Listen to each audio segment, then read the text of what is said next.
Hello, everyone. My name is Sarah, a 36-year-old woman who has recently married Mark, a kind, dependable man who came into her life at just the right time. They met through mutual friends, and after a whirlwind romance, Sarah felt confident she had found her life partner. But Mark came with an unexpected addition, a 16-year-old son, Jake. Mark was upfront about his family situation. His first wife, Jake's mother, had passed away when Jake was young. Mark had been raising Jake on his own ever since. Sarah had no children of her own, so she was both excited and a bit apprehensive about stepping into this new role as a stepmom. She knew that being in Jake's life would take patience, kindness, and understanding, especially since he was used to just having his dad around. When Sarah moved into their cozy suburban home, she tried to make it feel like a warm and welcoming space for the three of them. She did her best to blend in without pushing Jake too hard. From their very first interaction, though, she sensed the unspoken tension between them. Jake was polite but distant, as though he kept a wall up. Sarah understood it was going to take time, especially considering Jake's age and the fact that his mother wasn't around. Still, there were moments that felt promising. Sarah would prepare family dinners and make an effort to include Jake in conversations, asking about his school, his friends, and his interests. Most of the time, he answered with a nod or a short response, clearly not inclined to open up. Sarah kept telling herself to be patient, that the trust she wanted would build slowly. As Mark's trips became more frequent, Sarah found herself spending more one-on-one time with Jake. She saw it as an opportunity to bridge the gap between them. But Jake remained guarded, his quiet demeanor often creating an awkward atmosphere around the house. She tried various ways to connect, hoping to find some common ground. At dinner, Sarah would ask him about his day, his favorite hobbies, or if he had any interests she could support. Most of the time, he gave short, clipped answers, leaving the air thick with silence. It was hard not to feel discouraged, but she reminded herself that teenage boys often struggled to express themselves, especially with new parental figures. One evening, after Mark had left on another trip, Sarah decided to take a different approach. She prepared Jake's favorite meal, spaghetti and garlic bread, and set up the dining table with a casual, warm ambience. As they ate, she kept the conversation light, talking about funny things that had happened during her day, asking open-ended questions that might draw him out. And then, to her surprise, he opened up just a little. Jake talked about his classes, a difficult project he was working on, and even his thoughts on college, though he admitted he felt a bit lost. Sarah was careful not to pry, simply listening and offering small bits of advice here and there. It was the first time she felt like he saw her as more than just Dad's new wife. After dinner, they settled in the living room to watch a movie. Jake surprised her again by suggesting a film she'd mentioned enjoying, showing he'd been paying more attention than she realized. The movie was filled with laughs, and by the end, Sarah felt a rare sense of warmth between them. In the days that followed, Jake seemed more comfortable around her. He started joining her in the kitchen, helping with small tasks like chopping vegetables or setting the table. Their interactions grew friendlier, and Sarah noticed him lingering around her more often, as though he was finally warming up to her presence in his life. One weekend, while Mark was away, Jake came home visibly frustrated after soccer practice. Sensing he needed an outlet, Sarah suggested they go for a walk around the neighborhood. She hoped the fresh air would help him relax. As they walked, Jake opened up about the pressures he faced at school, the expectations of his coaches, and his struggles balancing everything. Sarah listened patiently, offering gentle encouragement and advice when he asked for it. In these moments, Sarah felt a growing sense of connection to Jake. She began to see herself as a support system for him, someone he could rely on during the ups and downs of his teenage years. Jake, in turn, started seeking her out more often, asking for her opinion on things, sharing his thoughts, and even making her laugh with his dry sense of humor. But as the weeks went by, Sarah noticed small changes in Jake's behavior. He started leaving little notes on the fridge, thanking her for dinners or complimenting her on how she handled things around the house. At first, she found it sweet, a sign that he appreciated her presence. Yet, as the notes grew more frequent and thoughtful, she began to feel a slight unease. One evening, as they finished cleaning up after dinner, Jake gave her an unexpected compliment. He mentioned how much he appreciated having her around and how much better things felt with her in the family.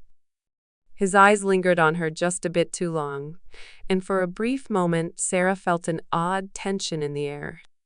She brushed it off, thinking she might be reading too much into it. After all, he was a teenager, and maybe he was just learning to express gratitude in his own way. But the lingering looks and thoughtful gestures continued, and Sarah found herself questioning their interactions. There was nothing explicitly wrong. Jake was still respectful and polite. Yet, something about his manner seemed different. She wondered if he might be developing a small, harmless crush, the kind teenagers often have on figures they admire one evening. After a long day, Sarah decided to relax with a warm bath. She had poured herself a glass of wine, lit a few candles, and let herself unwind for the first time in days. Mark was still away on a business trip, and the house was quiet, creating a rare sense of solitude and calm. Just as she was sinking into the warm water, she heard a faint knock on the bathroom door. Startled, Sarah called out, "Yes?" thinking maybe Jake needed something, though she was puzzled by the timing. Jake's voice sounded muffled on the other side. "Sarah, can I talk to you for a minute?" Confused and a bit concerned, Sarah quickly reached for a towel, wrapping it around herself as she got out of the tub. She cracked open the door slightly, peering out to see Jake standing there, looking anxious and visibly distressed. "What's wrong, Jake?" she asked, trying to sound calm and reassuring. His face was flushed, and he looked like he was struggling to get the words out. I just wanted to say thank you for everything," he started, his voice trembling slightly. "You've been really kind to me, more than I deserve." Sarah felt a pang of sympathy, thinking he might be feeling guilt or insecurity about his place in the family. She opened the door a bit wider, still keeping a respectful distance, and smiled gently. "Jake, you don't have to thank me. I care about you, and I'm here to help however I can." Jake's eyes met hers, and for a brief, tense moment, something shifted in his gaze. It wasn't the typical look of a teenager confiding in a parent figure. It was something deeper, more intense.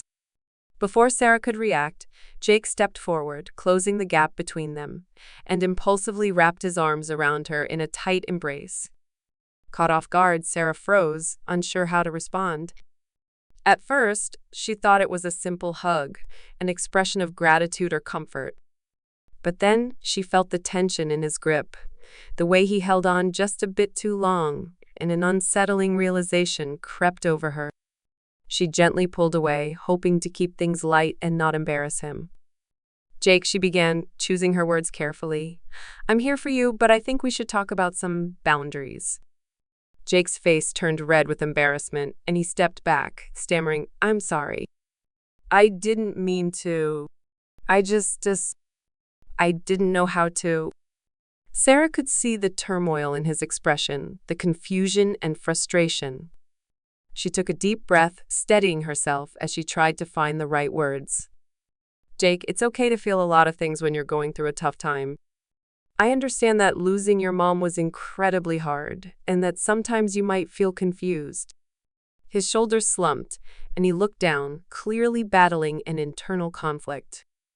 "I know it's just you've been here, and it's been nice feeling like someone cares again." He fumbled with his words, searching for a way to explain himself. Sometimes I don't know what to do with all these feelings." In that moment, Sarah felt a mixture of compassion and responsibility. She recognized that Jake's emotions were complicated, and that he likely didn't fully understand them himself.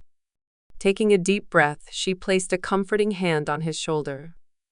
Jake, I care about you a lot, she said softly, emphasizing the warmth in her voice. But it's important to remember that I'm here as your stepmom, and my role is to support you as a parent figure. These feelings are natural, but there's something we need to approach with healthy boundaries. He nodded, his face red with shame and embarrassment. I'm really sorry, Sarah. I didn't mean to make things weird. I feel so lost and I don't know how to handle it. It's okay, Jake, she reassured him, keeping her tone calm and understanding. What you're feeling is perfectly normal and it's a part of growing up. But it's also important to talk about these feelings with someone who can guide you. Maybe a counselor could help you sort through some of this. Jake looked at her with a mix of gratitude and sadness. Yeah, maybe you're right. I just didn't want to lose this connection we have. After their tense conversation, Sarah hoped things would return to normal, or at least settle into a comfortable distance. But in the days that followed, she noticed subtle changes in Jake's behavior that left her feeling uneasy, unsure of how to address the situation without causing more discomfort. Jake became more attentive around the house, finding small ways to be close to her, offering to help with chores, lingering in the kitchen while she cooked, or even casually starting conversations that seemed unnecessary but extended their time together. She sensed an intensity in his gaze whenever he looked at her, as if he was holding on to emotions he couldn't fully articulate.